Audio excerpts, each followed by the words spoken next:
A Sapphire Running Zone podcast.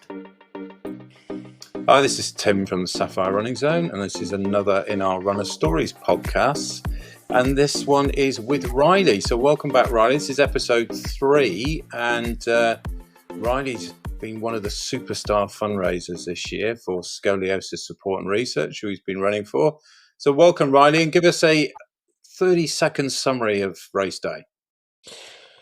You can't train for it, I think. I put 17, 18 weeks of running with headphones in on the downs link, not seeing many people, and just yourself versus your own brain, really. And I think with the London Marathon, you realise that it is truly one of the best experiences and days you'll ever do, and just taking every minute, and like you kind of blink twice to kind of realise what you're doing. It feels like you're living in a dream. It feels like you're just playing like a football game and you're actually on the pitch, you know, and the crowd is crazy, and the charities you see. I'm not one to cry, and I was getting emotional at just seeing people run by and the dress ups and just everything the whole day. I think that was more than 30 seconds, but I think that kind of says what London Marathon's all about.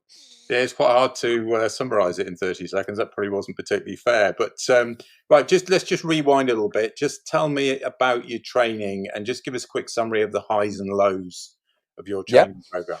So, majority of the training program, 75% of it went really well, actually. It was probably about 2-3 weeks before where I started picking up little niggles, but I think we chatted about this in our last podcast, where most of it's actually in your head. And I was having real problems with my left knee, which I was like trying to give myself like 3 or 4 days off, and then I was getting runner notifications going, right, today run 26k, and it was getting to a point where like, I was like, I need to chill out here, otherwise I was going to injure myself. And I think you pile so much pressure on yourself and you just start doing way too much, and you realise this should be the moment where you're doing the least, really. So it got hard towards the end, and I'll never forget, actually, I failed my last long run. So the longest I went up to was 26k, which obviously on paper sounds good. But you realise you still got another 14 and plus K to run on the day, and then you start just doubting yourself, and it comes a real downer on what you've done, really.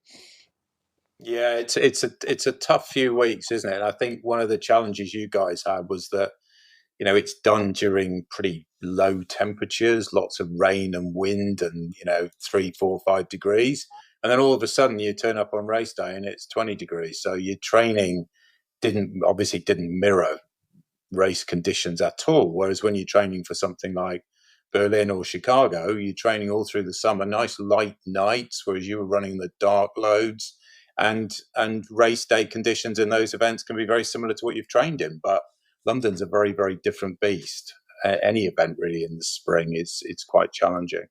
Right. So how did you feel going into the event? What was it like the night before? So the night before, I was at Palace Aston Villa semi-final. So I was still on the buzz from that, obviously seeing Palace win.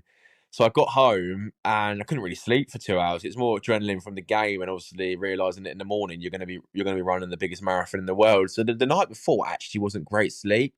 I managed to get to sleep about 11ish, and then I was up at 5:30, and then I was like, I tried turning it over and I couldn't. It's just the excitement of realising, bloody hell, like, you found out you got in last August, and here you are in the morning of London Marathon.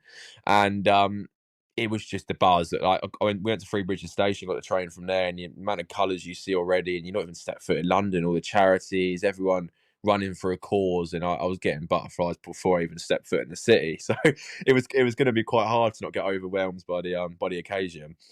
Yeah, so race morning then, you were up reasonably early, same routine as you would do on a normal long run, and Exactly, then nothing changed. yeah. And how early did you get to your wave start? So it was quite weird, actually. So I started from Greenwich. So I went from Bridge then to Greenwich, which was really well organised. And then we walked the complete, I think, right/wrong way. We went to this entrance, but there was such build up where people were trying to get in. I think it was a drop off area for families. And some guy went, "Oh, go around the other way. You're getting quicker." But this put me in a little bit of a wrong mindset, actually, because I rocked up to my wave when they were like 2 minutes before they were entering people in their pens. I thought, oh god, I'm in a bit of a mindset now where I'm kind of lastminute.com. So that did kind of knock me off a bit. I felt like my stretching was a bit like not rushed, but it wasn't as much as I wanted to do, because it was so like, right, let's get people going. Do you know what I mean? And it looked like a festival there, Tim. Like walking up there was insane. You see the helicopters, obviously BBC above, and then you think it really hits you that, Jesus Christ, I'm literally going to be running 26 miles in about 10 minutes. Yeah, it's quite a strange sensation, isn't it? It's crazy. Yeah, and what were the first few miles like then? Weird, man. I remember my dad said the places that the first bit you run through is one of the quieter areas, and it's a bit of like but not a rough area, but an area where people don't really want to hang around. And I was like thinking in my head, I was like, this is mental, and apparently this is not even the busiest part.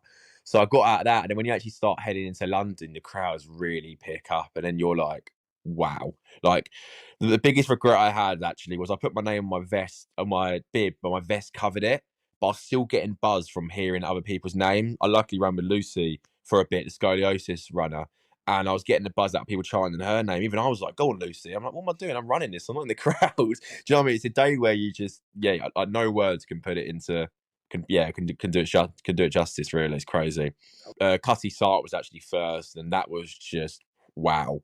Yeah, I've never actually. Funny thing is that I've never actually been to Cutty Sart. That was the first time I've been.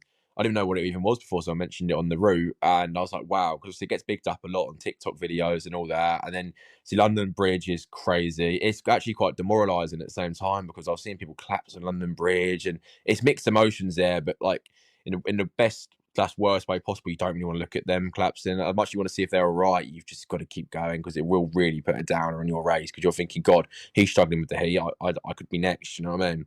There was I look probably like a right idiot because there was a lot of talking to myself, but I think you've got to. 'Cause I was just remembering all the tips people were giving me, and I remember when I started, I said to myself like 10 times saying, "Riley, don't go off too fast, don't go off too fast." And I actually didn't.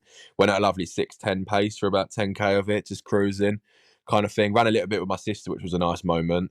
But yeah, a lot of talking to myself, a lot of I had a few people pick me up along the way actually, which was really nice. And yeah, just a lot running my own race kind of thing, just not getting too caught up on the day, but also taking in the landmarks as well. Didn't actually realise I ran past Big Ben, which was crazy. I got the photo sent yesterday. I was like, I actually didn't even realise I ran past it. It was so bad, but Yeah, I've it's seen funny. Big Ben many times anyway. You can run it quite a few times and still miss stuff. It's really strange. What about the nutrition side of things? You took water at every water Yeah, station. I didn't realise how small the water bottles were, so I didn't realise if I was drinking them too quick, but I took one at every station, took the Lucasades, didn't take any of the gels. I actually told myself a couple of weeks before that I wouldn't take any of the sweets, and I actually reckon I took the most sweets out of anyone. But if they're there being taken, then you got to. Yeah, nutrition was spot on. The porridge in the morning felt good. The carb overload during the week I felt perfect, to be fair. And yeah, I think I got nutrition spot on really, which is quite interesting because I was stressing about that quite a bit. So what was it? A gel every half an Gel hour? every gel every 6k. The last 10k I did pop 2 just to get over the line, mate. My legs, the cramps. I've never had cramps like that in my life. So what was it like when you hit Buckingham Palace and you turned for that home straight? That what is it? It's like 400 yards or something, and it feels like it goes on for bloody ever. That was quite a moment. Just I kind of took it all in there, and I kind of looked behind me, realised Buckingham Palace, and then yeah, the home stretch, just the roar, and a couple of my mates had it on that BBC where you could watch them finish the line.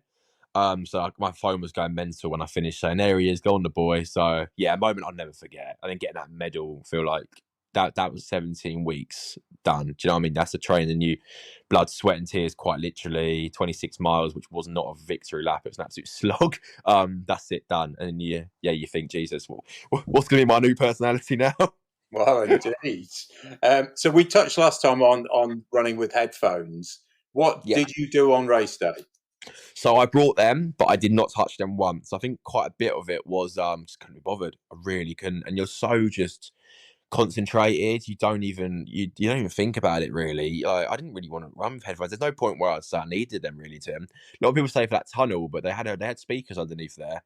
Canary Wharf was an app. I think a lot of people said that was so bad, but the crowd around there was crazy. So I just used that to pick me up. They were only going to be there if I needed a bit of a pickup. I had a few voice notes from my mates I had saved saying, "Go on, Riley, that you got this," just because I needed them. But I don't think I needed headphones. And like I said to you before, I saw a lot of people using them, but my personal opinion, and I don't know why. Is there anything you would have done differently in the lead up? Like the peak Um, period's strange, isn't it? Do you feel that you got the most out of that 3 weeks? Yeah, I think a lot of it is just get up. If you could get up to 26k, which I've done, you can easily run the race. A lot of people say to me beforehand, a lot of it you can run off adrenaline. I know it's quite like a cliche saying the crowd will carry you through it, but they quite literally will. The only thing I would have changed probably is, like I said, I would have made sure my name was actually showed. Use that to your advantage. Use that to your advantage as much as you can, and just take it all in. And I didn't stop for my family. I kind of would have changed that now. I think I was more obsessed with the time. Another thing, don't get obsessed with the time. It's your first marathon. Enjoy the day. So, like I said, soak it all in, and yeah, and the headphones. Don't wear headphones. I think that's my only tips I'd give to the next people that want to run it. Right. Well, that's the running bit. Now, obviously, we touched on at the start. Your fundraising's gone incredibly well, hasn't it? You're on 4,400 at the moment. Yeah. I still think you can get to 5,000, but you never know. I think you said it get to 4,000. I said no. I think you said it get to 3,000. I said no. So you're the lucky charm. Well, indeed, I did. I remember saying the 4,000. You laughed at me when I said that, and now here we are. And you just never know, do you? No. I know you've touched on it in previous podcasts, but just for those that haven't heard it, just talk us through what you did with the raffle from start to finish in quite a bit of detail, because clearly you got that absolutely bang on. Yes. So I think I touched on my previous podcast. I'm a barber. I'm doing it for about 4 years. So I built up quite a nice client reputation and quite a big clientele. So I think I said, my last podcast, I have the privilege to cut quite a few famous / well-known people. We had Stephen Edwards, who comes to the shop, who's a MasterChef winner. Tom Hamlet, MasterChef winner. Mark Cucurella family come to the barbers. Chelsea player. So we kind of use this all to our advantage, kind of thing, to get a bit of a raffle going. So Mark kindly donated a shirt to me, which he said I could raffle off or auction off, whatever I wanted to do. And my boss said we should use a lot of these to build up a nice raffle. So I thought, yeah, let's do it. Why not? So you messaged Stephen, and then it slowly build it up, and started putting posters around the barbers of prizes we had.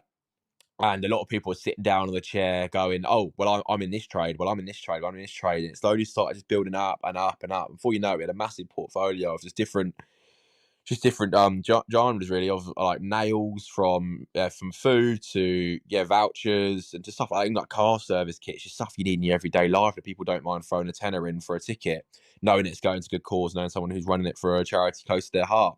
And luckily, from where our shop's so busy, Tim, it just built up and up and up. And I think in the end, we sold about 600 raffle tickets. And it was extraordinary, really. And my advice I give to people who want to do a raffle is just anything that you think's stupid, it's never stupid. Throw it in there because it might be used to someone. And that's the point of a raffle. Do you know what I mean? You know what you're going to win. So that's why it does so well. And if you had a few good luxury prizes, it draws eyes.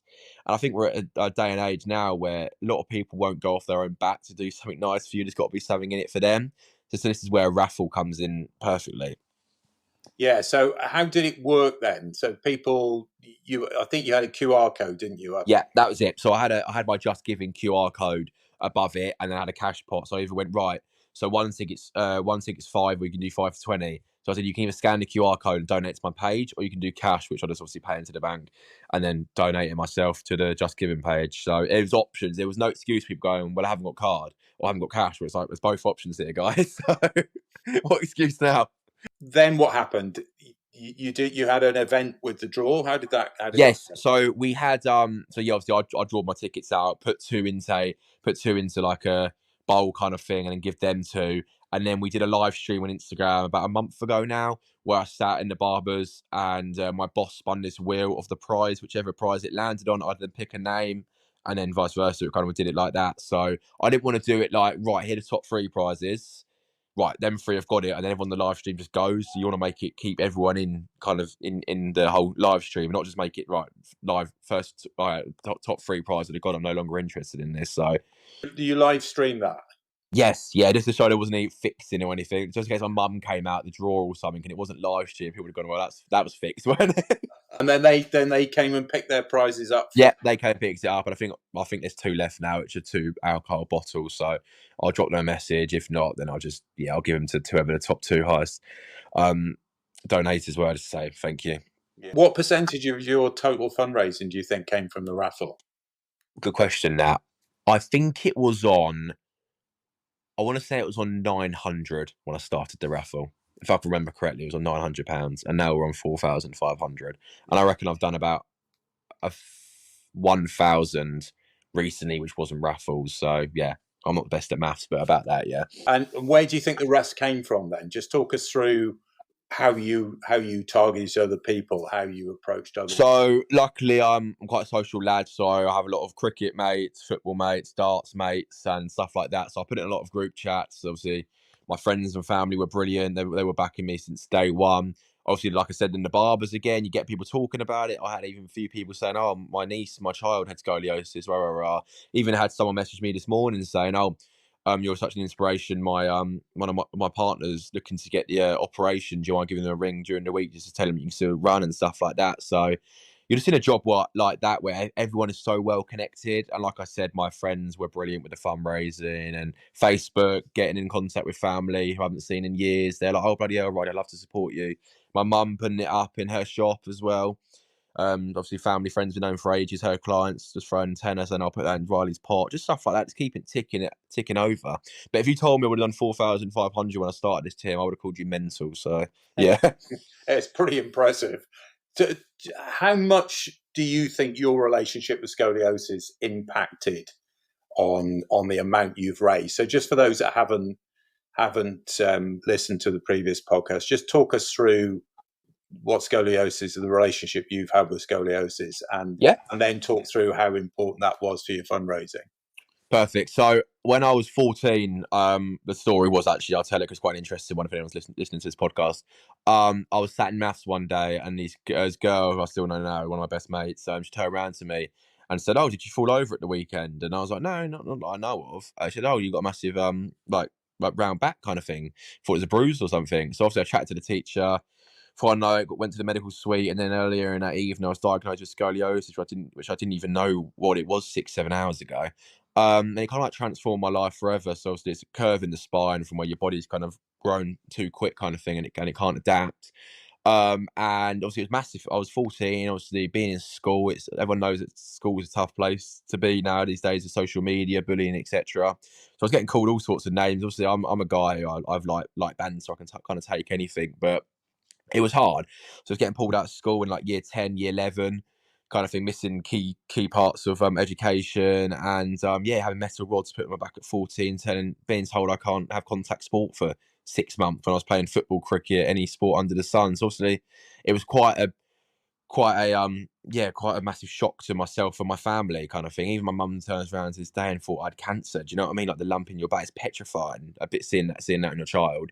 And and the why I wanted to run London Marathon Scoliosis this year was to show kids that people in my position that don't rule anything out. You know, just because we had the operation doesn't mean you can still go and achieve wonderful things in life. It was just to show. I wanted to show my full. If you told myself when I was 14, then God, in 10 years' time, whatever, you'll be running London Marathon, I would have gone, you're crazy. And it's just to show them that don't rule anything out. So listen to your body, but then don't rule anything out that you think you can't do.